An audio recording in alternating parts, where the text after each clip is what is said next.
This afternoon, after a very long time, I'm having a dog date. Taking my dogs for a walk. This is their favorite pastime. For those of you who remember Skipper, this is her favorite thing to do. But today, I'm walking her daughter, Yuki, and our adopted daughter, Chanel. Hello, say hello. So, this is always a great experience. I get to lose weight while walking the dogs, and they're happiest when they're walking around with me here in the village. As you know, dogs have a great sense of smell, so walking around is really more about smelling the things around them rather than what they see. It's an olfactory experience rather than one that is visual.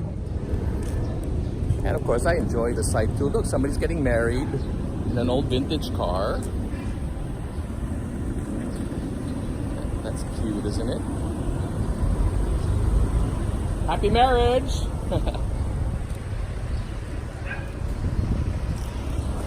There, that's cool. So anyway, back to the dogs. It's an olfactory sense experience for them. Dogs, as some of you already know, have about 300 million receptors in their noses compared to ours, which is only about 3 million. So they experience the world just by smelling, and that's how they identify us. They identify us by our smell. We have very distinct smells, and I read somewhere that we're pretty offensive as far as smell is concerned. We have all these odors that are not pleasant for them, but they can tell each of us apart just by smelling. And of course, they smell each other too. So you notice if you're taking the dogs for a walk, aside from smelling everything, they can smell when another dog passed by, and they leave marks for each other. That's why they pee. And Yuki usually looking around for smells there. And they also pee to leave marks. Parang instead of a calling card, it's a pee card. But yeah, they really enjoy it. There was an interesting clip one time that I was watching, and like this dog, they were experimenting because the owner would leave and the dog would know approximately when the owner would come back. And so the question was whether dogs can tell time. But after experimenting and observing, they realized that it was really more about the sense of smell. So the master or the owners left a strong smell in the house, and after the whole day passes and it starts to wane, and the dog can tell kailan bumabalik ang kanilang master. So pag medyo nagfe-fade na yung smell and then dumating yung owner, that's how they associate the homecoming. So they're just like waiting at the doorway. They're amazing animals, dogs. Of course, dogs also have a great sense of hearing. So medyo kinakabahan sila because dumating ang garbage. More stuff to smell, right? Huh? Ooh, getting scared. Okay. Okay, let's let them do their stuff and then we'll continue walking. Okay, Chanel? And then they get to meet friends. Also, hey, hello, say hello to your friend. Hello. Hello. No, ayaw na umalis. Hello, hello.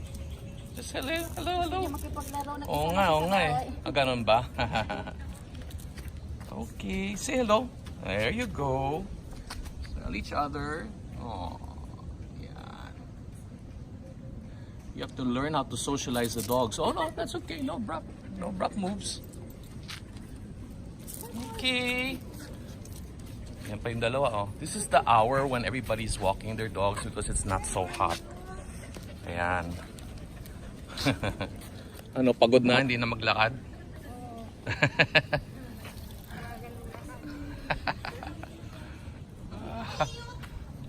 Look, everybody's dogs are out.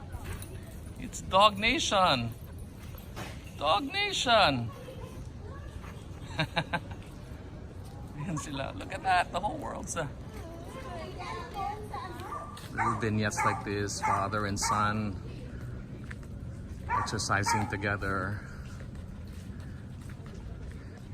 Richard and I used to do that, but he used to always outwalk me. So I said, I walk on my own. All right, where do you girls want to go? Huh? Oh, who's that? Who's that? Hello. Hello. Hello. Bark doesn't necessarily mean they're hostile. They're excited. Yeah. Yeah. Ayan, tumakbo na sila. It's funny, I learned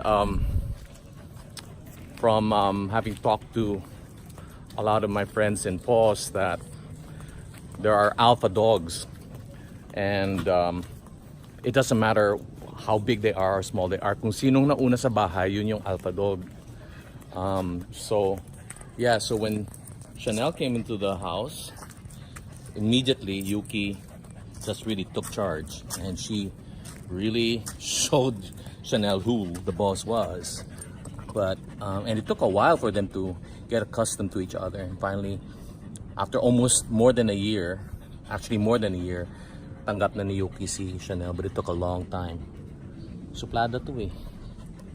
But Chanel's really mabait. Oh, really mabait. Anyway, to all my friends, one day why don't you bring your dog and we'll walk around the village. Let's have a dog date. Join us.